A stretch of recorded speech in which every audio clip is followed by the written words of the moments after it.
Okay so hi everyone, welcome back to simple pharma basics. This is Aarti. तो friends, मुझे एक question किसी ने कमेंट सेक्शन में पूछा था कि मैम अगर हमारा बैकलॉग है तो क्या हमें आगे चल के तकलीफ होती है? आई मीन हमको आगे करियर में प्रॉब्लम होगा, हमको प्लेसमेंट्स में प्रॉब्लम होगा। तो ये क्वेश्चन आया था क्योंकि अभी मैं अपना मास्टर्स कर चुकी हूँ, मैं कहीं जॉब कर रही हूँ, प्लेसमेंट का जो पूरा प्लेसमेंट ड्राइव होता है उससे मैं गुजर चुकी हूँ।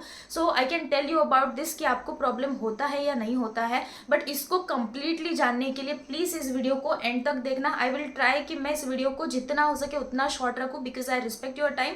ओके, बट अगर आपको ये वीडियो अच्छा लगता है तो प्लीज इसको अपने फ्रेंड्स के साथ में शेयर करो, चैनल को सब्सक्राइब करो एंड वीडियो को लाइक भी करना। So let's move to the main video.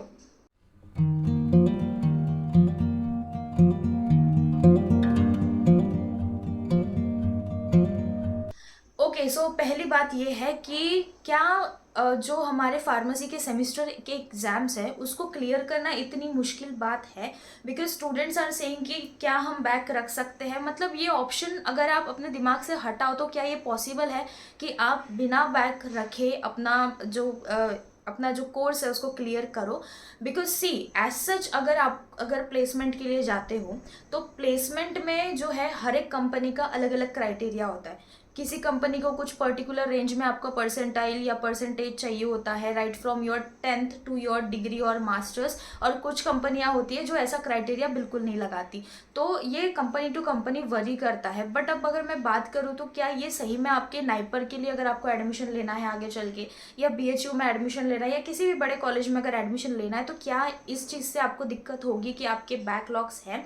पहली बात तो ये है कि अगर आपके बैकलॉग है, ओके, तो आप डिग्री क्लियर नहीं कर पाओगे। जब तक कि आप पूरे पेपर ऑल क्लियर नहीं कर देते आप अपनी डिग्री क्लियर नहीं कर पाओगे। और जब तक आपकी बैचलर्स की डिग्री ही क्लियर नहीं होगी तो आप मास्टर्स में एडमिशन कैसे लोगे?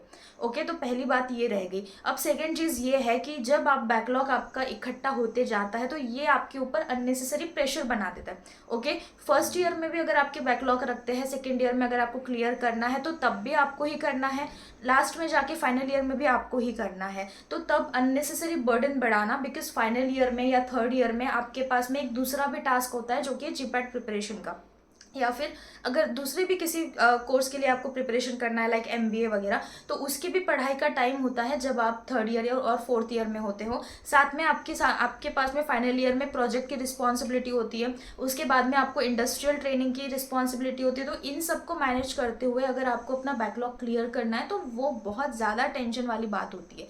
ओके, और साथ में अगर आप आगे पढ़ रहे हो, लाइक कि अगर आप फाइनल ईयर में चले गए तो फाइनल ईयर में फिर से थर्ड ईयर के बैकलॉग का पढ़ना, मतलब फिर से पुरानी नोट्स उठा के पीछे का पढ़ना जो आपने एक साल पहले पढ़ा था, वो बहुत ज़्यादा टीडियस हो जाता है। ओके, तो अब आपकी पहली प्रायोरिटी ये होनी चाहिए कि आप ट्राई करो कि बैकलॉग ना रह पाए। जितनी मेहनत बाद में भी आपको ही मेहनत करनी है, अभी भी आपको ही मेहनत करनी है। ओके, तो अभी ही उतनी मेहनत करके ट्राई करो कि आपका बैकलॉग ना रहे।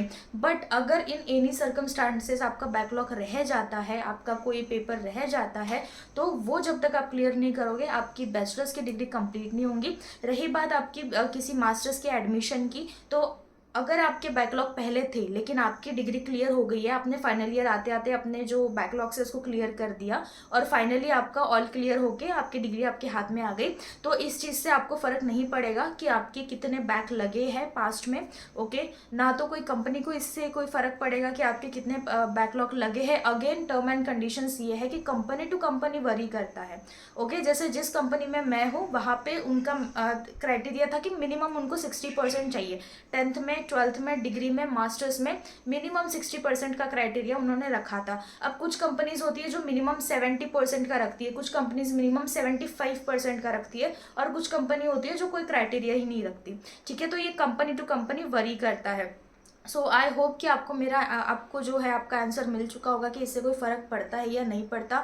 मैं आपको ये सारा बोल के कि कोई फ़र्क नहीं पड़ता, ये बोल के मैं आपको जो है आपकी इस चीज़ को बढ़ावा नहीं देना चाहती कि आप बैकलॉग रखो, क्योंकि अल्टीमेटली टेंशन आप पे ही बढ़ेगा, प्रेशर आप पे ही बढ़ेगा।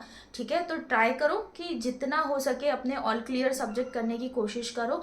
बट अगर इन एनी सर्कमस्टांसेस रह जाता है तो उसका टेंशन लेके बैठने की ज़रूरत नहीं है, उसको क्लियर करने की कोशिश करो, आपको आगे इतना ज़्यादा उसका इशू नहीं होने वाला।